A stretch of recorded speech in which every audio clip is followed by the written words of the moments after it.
ফরজ সালাতের পরে দোয়া কুরআন এবং হাদিসে আছে কিনা?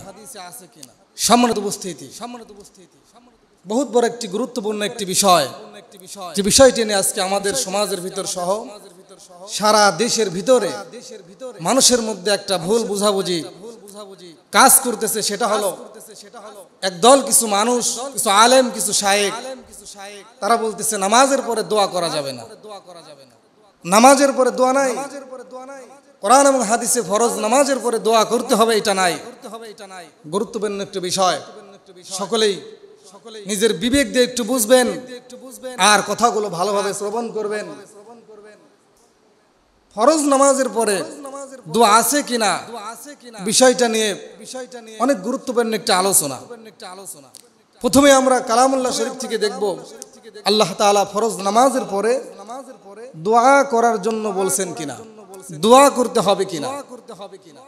পবিত্র কালামুল্লাহ শরীফের 30 নম্বর পারা 94 নম্বর সূরা, সূরা আলাম নাশরাহ, এই সূরার ভিতরে আল্লাহ তাআলা বলেন ফাইজা ফারাগতা ফানসব ফাইজা ফারাগতা ফানসব ওয়া ইলা রাব্বিকা ফারগাব। আল্লাহ তাআলা বলতেছেন, সমস্ত তাফসীরগণ একমত, ফানসব আই ইলা দোয়া, যখন তোমরা ইবাদত শেষ করো, নামাজ যখন শেষ হয়ে যায়, তখন তোমরা দোয়ার দিকে ধাপিত হও, দোয়ার দিকে মশগুল হও। কালামুল্লাহ শরীফের ভিতরে আল্লাহ তাআলা দোয়া করার জন্য আদেশ করেছেন বান্দাদেরকে। এখন আমরা দেখব রাসূল করিম সাল্লাল্লাহু আলাইহি সাল্লাম ফরজ নামাজের পরে দোয়া করছেন কিনা। রাসূল যদি দোয়া করেন, রাসূল কি দোয়া হাত তুলে করেছেন নাকি হাত না তুলে?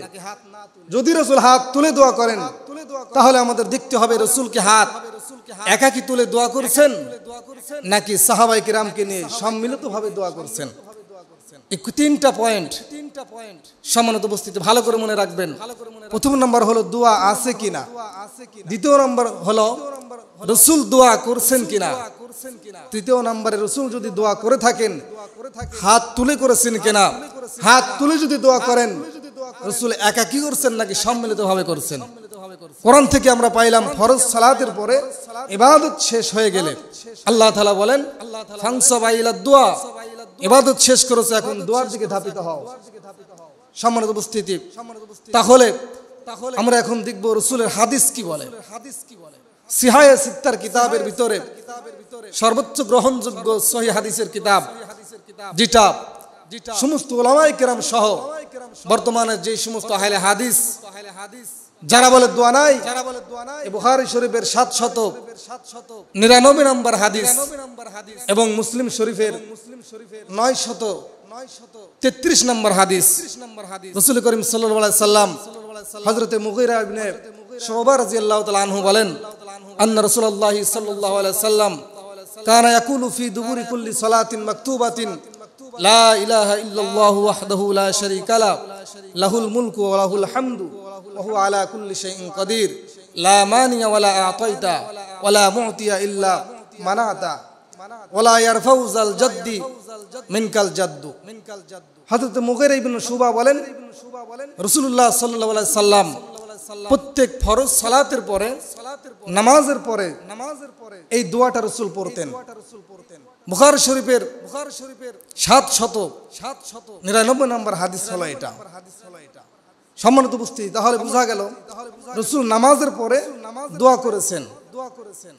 হযরতে রাসূলের একজন সাহাবী আবু উমামা বাহিলি রাদিয়াল্লাহু আনহু, উনি বলেন সাহাবায়ে কিরাম সহ আমি একসঙ্গে হয়ে রাসূলকে জিজ্ঞাসা করলাম, ইয়া রাসূলুল্লাহ আইয়ুদ দুআই আফজল, সবচেয়ে কোন সময় দোয়া করাটা উত্তম হবে?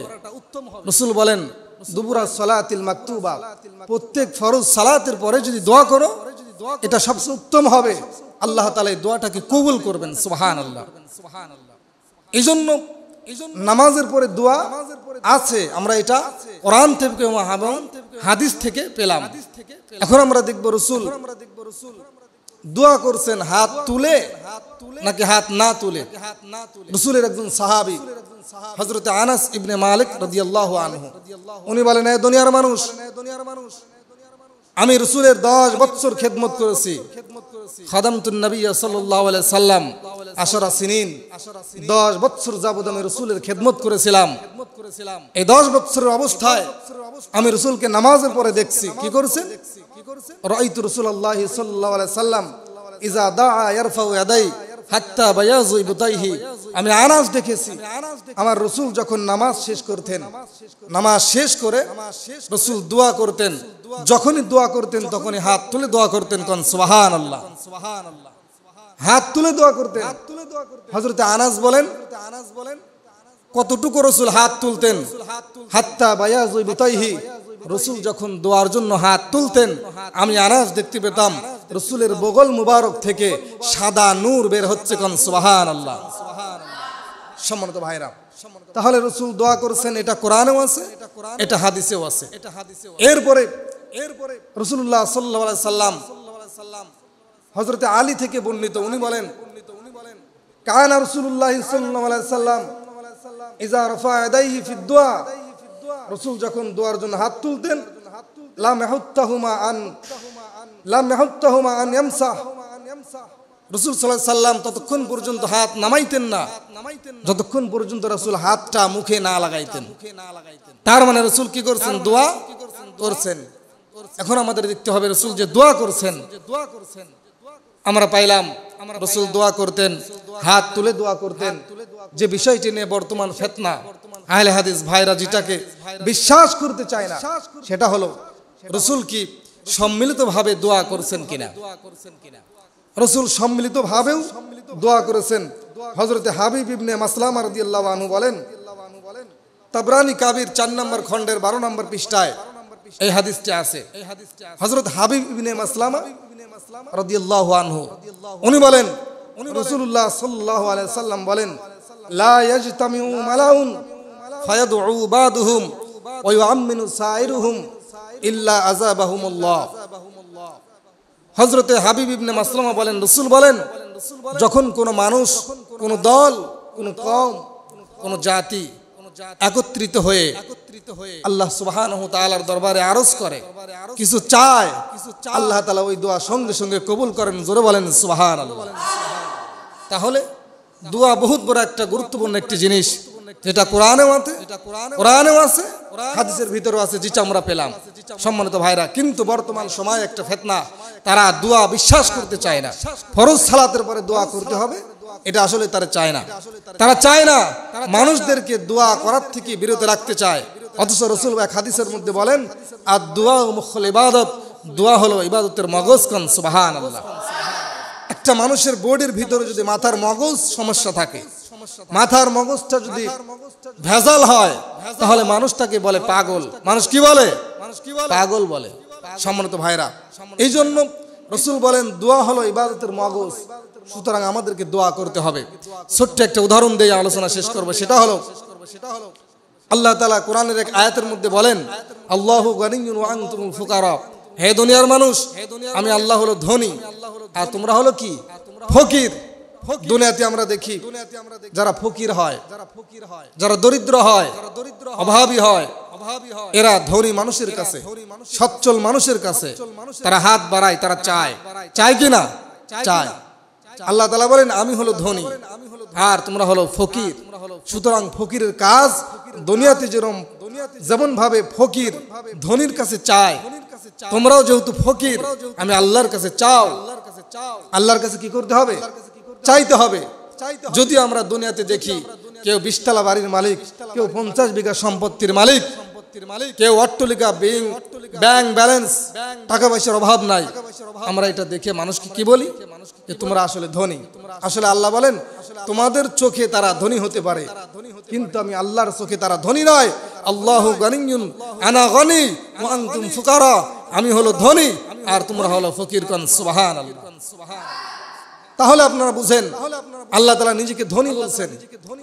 দুনিয়াতে যদি একটা ফকির আপনার কাছে কিছু টাকা চায়, 5 টাকা 10 টাকা চায়, এসে যদি বলে ভাই টাকা দেন, কিন্তু হাতটা তুলতে হবে, হাত তুলে নাই। যদি বলে ভাই টাকা দেন, তাহলে আপনি কিন্তু এত সহজে পকেট থেকে টাকা বের করবেন না, কারণ সে কি করে নাই? হাত পেতে চায় নাই। তাহলে যদি হাত পেতে বলে ভাই আমাকে টাকা দেন, তাহলে আপনি তাকে কি করবেন? যাই পারেন আপনি তাকে দিবেন। তাহলে দুনিয়াতে হাত যদি কেউ কারো কাছে পাতে, তাহলে এর দ্বারা বোঝা যায় সে বিনয় হয়েছে, নম্র হয়েছে, সে নিজেকে ছোট মনে করে বড়দের কাছে চেয়েছে। ঠিক তেমনি ভাবে আল্লাহ তাআলা দুনিয়াতে মানুষকে পাঠানোর পরে বলেন, হে দুনিয়ার মানুষ, আনা গনি ওয়া আনতুম ফুকারা, আমি হলো ধনী আর তোমরা হলো দরিদ্র, সুতরাং আমি আল্লাহ তাআলার কাছে তোমরা চাও। দুনিয়াতে যেমন ফকির, আল্লাহ তাআলার কাছে চাইলে আল্লাহ তাআলা দিবেন। দুনিয়াতে কোনো ফকির, কোনো ধনী মানুষের কাছে চাইলে ওই ধনী ব্যক্তি না দিয়ে পারে না। আল্লাহ বলেন, দুনিয়ার সমস্ত মানুষের মহাব্বত, ভালোবাসা এক পাল্লায় করলে আমি আল্লাহর বিন্দু পরিমাণ ভালোবাসা মহাব্বতের সমান হবে না। সুতরাং তোমরা আমি আল্লাহর কাছে চাও, যদি চাইতে পারো আল্লাহ তাআলা আপনাদেরকে অবশ্যই দান করবেন। সম্মানিত উপস্থিতি, এই জন্য দোয়া কোরআনেও আছে, হাদিসের ভিতরেও আছে। দোয়া রাসূল করছেন, সাহাবায়ে কিরামদের নিয়ে করেছেন। রাসূল হাত তুলেও করেছেন, হাত না তুলে একাকিও করেছেন, সম্মিলিত ভাবেও করেছেন। এক কথায় দোয়া কোরআনেও আছে, হাদিসেও আছে, রাসূলও করেছেন। হযরত রাসূলের একজন সাহাবী সালমান ফারসি রাদিয়াল্লাহু আনহু বলেন, ইন্নাল্লাহা হাইয়ুন কারীম ইস্তাহি ইযা রাফা আর-রাজুলু ইলাইহি ইয়াদাইহি। আল্লাহ তাআলা বড় লাজুক, বড় লজ্জা পায় যখন কোন মানুষ, কোন ব্যক্তি আল্লাহ তাআলার কাছে কিছু চায়। আল্লাহ তাআলা আইয়ারুদ্দুহা সিফরান খায়বাতাইনে, আল্লাহ তাআলা ওই বান্দাকে নিরাশ করে শূন্য হাতে, খালি হাতে চাওয়ার পরে ফেরত দিতে লজ্জা পায়। সম্মানিত ভাইরা, এই জন্য আল্লাহ তাআলা যেন আমাদের সকলকে, কে কি বলল কারো কথায় কান না দিয়ে হক্কানি উলামায়ে কিরামের কাছে গিয়ে নিজের অজানা বিষয়টা জানার জন্য আল্লাহ তাআলা বলেন, তুমি যেটা জানো না ফাসআলু আহলা যিকর ইন কুনতুম লা তা'লামুন, হে মানুষ, যেটা তুমি জানো না, যারা জানে তাদের কাছে জেনে নাও, জেনে জেনে আমল করো। এই জন্য আল্লাহ তাআলা যেন আমাদের সকলকে দোয়া করার মতো ফরজ সালাতের পরে এত গুরুত্বপূর্ণ একটা ইবাদত রাসূল মগজের সাথে তুলনা করছেন যে ইবাদতটাকে, আল্লাহ তাআলা যেন আমাদেরকে এই ফিতনার জামানায় কোনো ফিতনার দিকে কান না দিয়ে, আহলে হাদিসদের ধোঁকায় না ফেলে আমাদেরকে যেন দোয়ার দিকে ধাপিত করার তৌফিক দান করেন। আল্লাহ তাআলার কাছে বেশি বেশি দোয়া করার তৌফিক দান করেন। সকলে পড়ছি আল্লাহুম্মা আমিন।